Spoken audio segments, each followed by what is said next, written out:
शिव पुराण के सुनने की विधि। शिव पुराण के श्रवण हेतु ब्राह्मण से शुभ मुहूर्त निकलवाना चाहिए। दूसरा, अपने बंधु बांधव और मित्रों को शिव पुराण सुनने के लिए आमंत्रित करना चाहिए। शिवालय, तीर्थ या घर में ही कथा की व्यवस्था करनी चाहिए। कथा स्थल की भूमि को चित्रों से सज्जित करना चाहिए। केला, चंदोवा आदि से एक सुंदर मंडप को बनाना चाहिए और उसके चारों और ध्वजा पताकाएं लगानी चाहिए। वक्ता के लिए उपयुक्त स्थान और सुखद आसन का प्रबंध करना चाहिए। वक्ता को पूर्वाभिमुख और श्रोताओं को उत्तराभिमुख होकर बैठना चाहिए। कथावाचक के प्रति उसकी आयु, सामाजिक स्थिति और शारीरिक अवस्था के भेदभाव को छोड़कर आदर भाव रखें तथा उसे श्रद्धा पूर्वक प्रणाम करें। पुराणज्ञ शुद्ध बुद्धि तथा शांत चित्त ब्राह्मण को अपने यजमान के हित साधन को ही अपना पवित्र करते हुए समझाते हुए कथा के दिनों में संयम नियम का जीवन व्यतीत करना चाहिए। पंडित जी को प्रतिदिन सूर्योदय से 3:30 पहर तक कथा बांचनी चाहिए। उसके पश्चात सभी उपस्थित सज्जनों से मिलकर भजन कीर्तन करना चाहिए।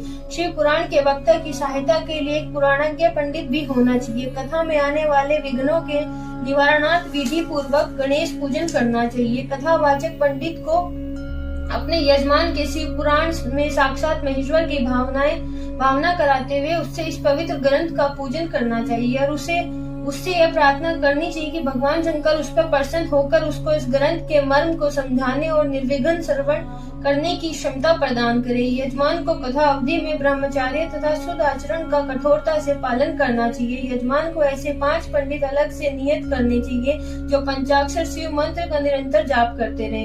यजमान का यह भी कर्तव्य है कि ग्रंथ समाप्ति पर वक्ता तथा अन्य पंडितों के अन्न, वस्त्र तथा दक्षिणादि से पूर्णतः संतुष्ट करे। इस प्रकार शिव पुराण का विधि पूर्वक श्रवण निसंदेह ही लौकिक सुख और पारलौकिक कल्याण को देने वाला है। ओम नमः शिवाय।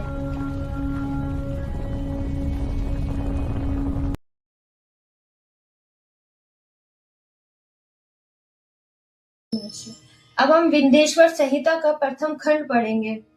तीर्थराज में मुनियों का समागम। पहला अध्याय। श्री व्यास जी बोले, एक समय की बात है कि प्रयागराज में संगम पर सभी ऋषि मुनि एकत्र हुए। उस समय वहां सूत जी पधारे। सभी ऋषि मुनियों ने उठकर उनका स्वागत किया और बैठने के लिए आसन प्रदान किया। सबने हाथ जोड़कर उनसे निवेदन किया, हे मुनिवर, कलयुग में सभी मनुष्य पाप ताप से पीड़ित होकर सत्कर्म से रहित, पर स्त्रीगामी, पर निंदक, आत्मज्ञान रहित, नास्तिक, देहाभिमानी, दूसरों की हत्या करने वाले, माता पिता से द्वेष रखने वाले और स्त्रियों के गुलाम हो जाएंगे। वैश्य अपने धर्म से रहित कुमार्गी हो जाएंगे। शूद्र अपने कर्म को छोड़कर तिलक लगाकर ब्राह्मणों का सा आचरण करने लगेंगे। नकली तपस्वी ब्राह्मणों के तेज हरता शालिग्राम आदि पाषाणों का दम पूर्वक पूजन करने वाले कुकर्मी, विद्यावाद विवादी, धर्म लोपक, दुष्कर्मी, धर्म के नाशक, दंभी, अभिमानी, क्रूर होंगे। स्त्रियां भी धर्म से विमुख हो जाएंगी। वे माता पिता की भक्ति से विमुख, पिता से विमुख, प्रेमी के साथ रहने वाली, तमोगुण और नित्य रूपण रहा करेंगे। इस दुख से छुटकारा दिलाने वाला कोई सरल उपाय बताइए। मुनियों की यह बात सुनकर सूत जी भगवान शंकर का ध्यान करने लगे। श्री शिव पुराण की संहिताओं के भेद। श्री सूत जी बोले, हे मुनिवरों, कलयुग के पापों को नष्ट करने वाला परमार्थ दायक शिव पुराण वेदांत का सर्वस्व कहा गया है। इसके पढ़ने एवं सुनने से मुक्ति मिल जाती है। व्यास जी का कहना है कि शिव पुराण का 1 या आधा श्लोक पढ़ने वाला भी पापों से मुक्त हो जाएगा। जो व्यक्ति सावधानी पूर्वक पूरा पाठ करेगा वह जीवन मुक्त हो जाएगा। इसका आचरण करने वाले को 1 अश्वमेध यज्ञ का फल प्राप्त होगा।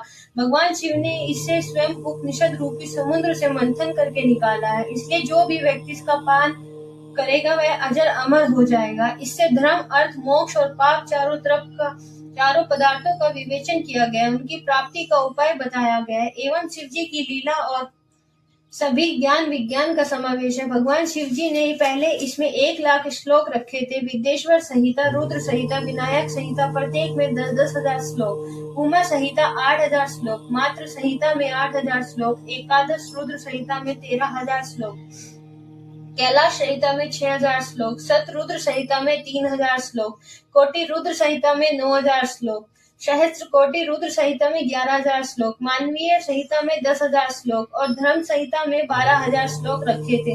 परंतु इस कलयुग में जीवों के उद्धार के लिए भगवान शिव ने इनमें कुल 24,000 श्लोक कर दिए हैं। अब इसमें विद्येश्वर संहिता, रुद्र संहिता, सतरुद्र संहिता, कोटि रुद्र संहिता, श्री उमा संहिता, श्री कैलाश संहिता और वायतीय संहिता रखी है, जो इन सब संहिताओं का पाठ करता है वह जीवन से मुक्त हो जाता है। यह समस्त प्राणों में श्रेष्ठ और जीवों का कल्याण कारक है।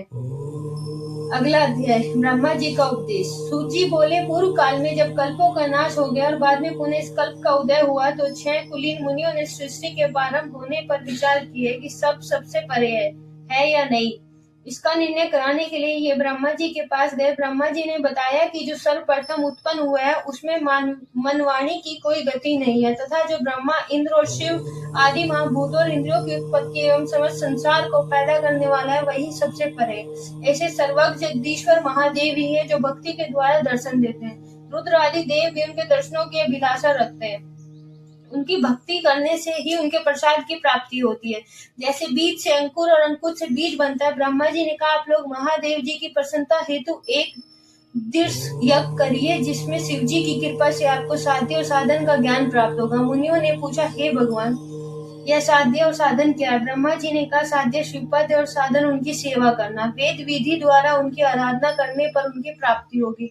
जो जैसे करता है उससे वैसा ही फल प्राप्त होता है। कान से सुनना, मुंह से कहना तथा मन से मनन करना भी एक महान साधन है, क्योंकि महेश्वर हमेशा सुनने, कीर्तन करने तथा मनन करने योग्य है। इसलिए साध्य तक पहुँचने के लिए साधन पर जुट जाना चाहिए। गुरु के द्वारा शिव योग को प्राप्त करना चाहिए। पहले कुछ क्लेश उत्पन्न हो सकता है परंतु बाद में परमानंद की प्राप्ति होगी। अगला अध्याय, सनत्य कुमार व्यास संवाद। अध्याय नंबर 4।